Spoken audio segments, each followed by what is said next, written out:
غرباء غرباء غرباء غرباء غرباء غرباء غرباء غرباء مالک الملک نے ہماری تخلیق کا ایک مقصد بیان کیا ہے، وَمَا خَلَقْتُ الْجِنَّ وَالْإِنسَ إِلَّا لِيَعْبُدُونَ۔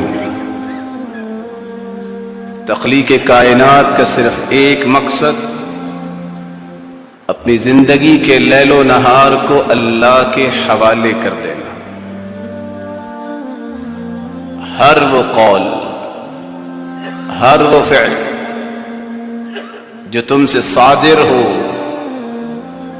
ہر وہ ارادہ اور نیت جو تمہارے سینے میں غلیان پیدا کرے اور پنپتی نظر آئے، اس کا مقصد اللہ کی رضا ہو۔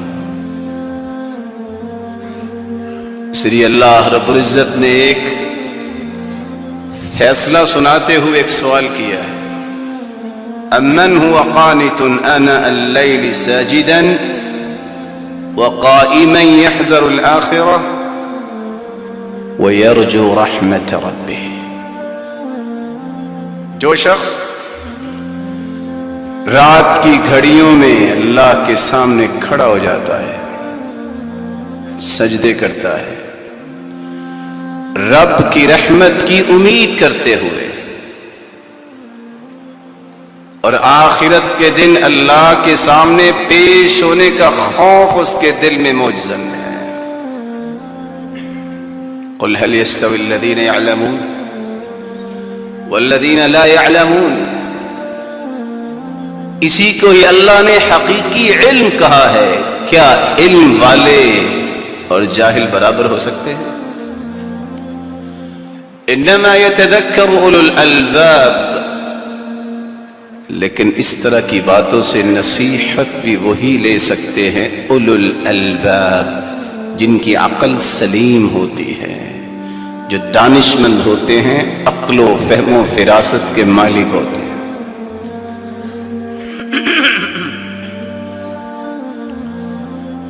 عبادات کا پہلو آہستہ آہستہ تشنا ہوتا نظر آ رہا ہے۔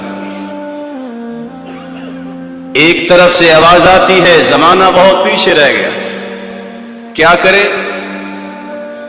ٹیکنالوجی کی دوڑ میں زمانہ پیچھے رہ گیا ہے، آگے بڑھو، آگے بڑھ کے اپنے جگر گوشوں کو ذبح کروا دو اس میدان کو سر کرنے کے لیے۔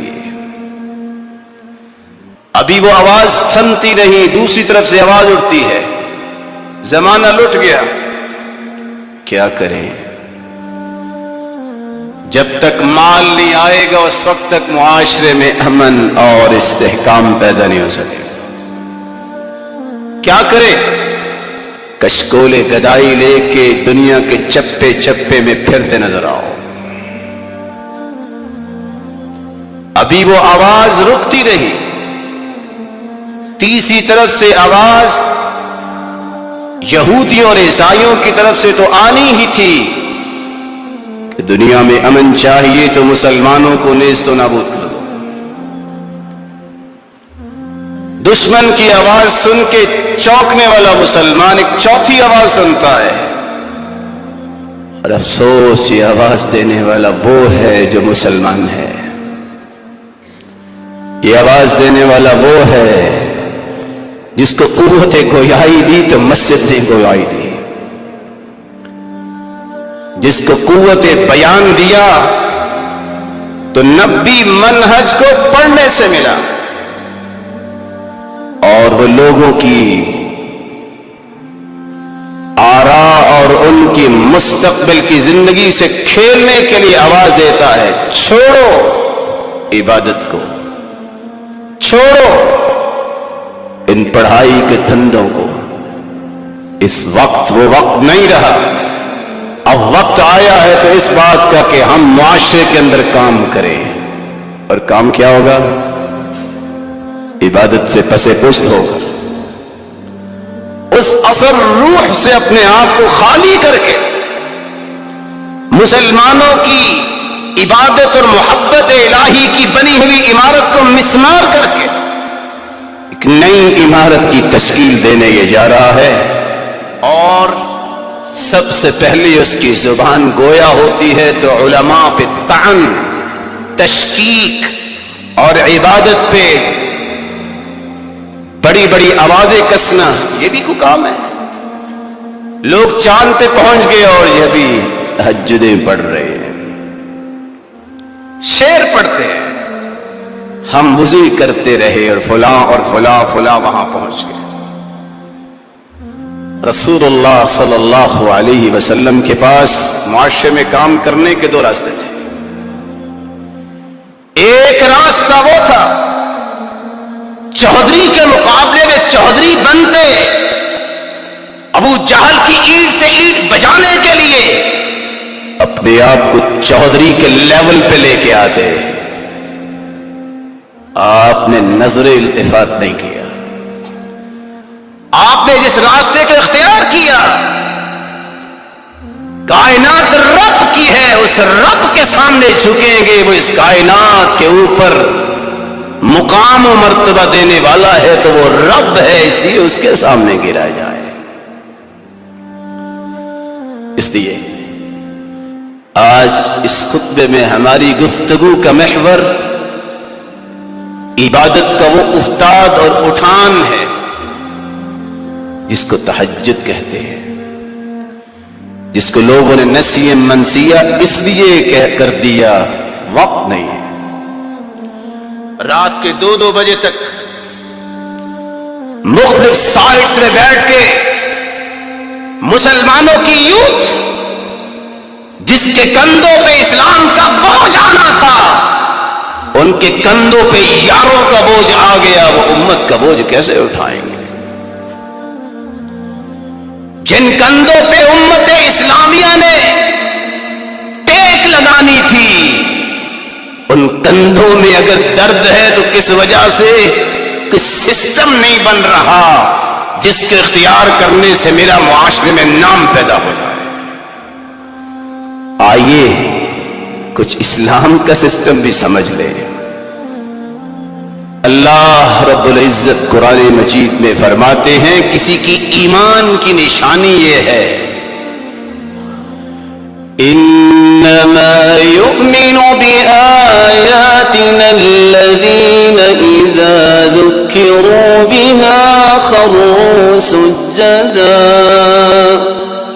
وسبحوا بحمد ربهم وهم لا يستكبرون تتجافى جنوبهم عن المضاجع يدعون ربهم خوفا وطمعا ومما رزقناهم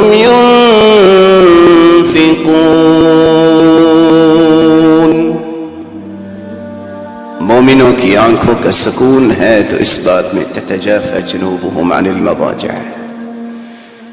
رات کی تاریکی شروع ہوتی ہے، ان کے دل میں خوشی کی لہر پیدا ہو رہی ہے کہ ابھی رات کے اندھیرے میں مجھے اپنے خالق سے ہم کلام ہونا ہے. وہ لذت حقیقی، وہ حلاوت و مٹھاس حاصل کرنے کے لیے سورج کے غروب ہونے کے بعد ان کے جسم میں ایک مسرت کی لہر دوڑ جاتی ہے. اس لیے اللہ کے رسول صلی اللہ علیہ وسلم نے فرمایا تھا افضل الصیام بعد رمضان شہر اللہ المحرم. رمضان المبارک کے بعد سب سے افضل روزے محرم کے روزے ہیں. وأفضل الصلاة بعد المكتوبة صلاة الليل. اور فرض نماز کے بعد سب سے افضل عبادت ہے تو وہ رات کی نماز، جس میں اللہ رب العزت نے جہاں عباد الرحمن کا لفظ استعمال کیا ہے جو میرے ہیں، اللہ فرماتے ہیں میرے بندے. بندے تو کہتے ہیں کہ ہم اللہ کے. یہ کوئی کمال نہیں ہے. کمال یہ ہے کہ رب کہے تم میرے ہو.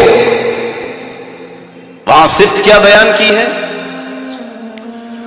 وَعِبَادُ الرَّحْمَنِ الَّذِينَ يَمْشُونَ عَلَى الْأَرْضِ هَوْنًا وَإِذَا خَاطَبَهُمُ الْجَاهِلُونَ قَالُوا سَلَامًا وَالَّذِينَ يَبِيتُونَ لِرَبِّهِمْ سُجَّدًا وَقِيَامًا. عباد الرحمن کی پہلی صفت یہ ہے وہ اس پہلو کو اختیار نہیں کرتے جس سے تکبر آئے. تواضع ان کا شعار اور سلوگن ہوتا ہے. جاہلوں سے اگر کوئی بات بنے تو کیا کہتے ہیں؟ جناب سلام کرتا ہوں، میں بحث نہیں کر سکتا. جھگڑا نہیں. اس بات کے بعد سب سے پہلی ذمہ داری جو بیان کی، یہ چیزیں تواضع پیدا کیسے ہوگی، جاہلوں سے نپٹنا کیسے آئے گا. عباد الرحمن کی نشانی یہ ہے کہ وہ رات سجدے کی حالت میں اور قیام کی حالت میں گزارنے والے ہوتے ہیں. والذین یقولون ربنا اصرف عنا عذاب جہنم ان عذابها كان غراما انها ساءت مستقرا ومقاما. خواہش کیا ہے کہ اللہ کی جہنم سے بچ جائے جو بہت برا ٹھکانہ ہے. آیت دوسری آیت سے ملا کے اس کا معنی سمجھیے اور ایک لمحے کے لیے اپنے آپ کو اپنے دل کی عدالت کے کٹہرے میں کھڑا کر کے پوچھئے میں کدھر جا رہا ہوں.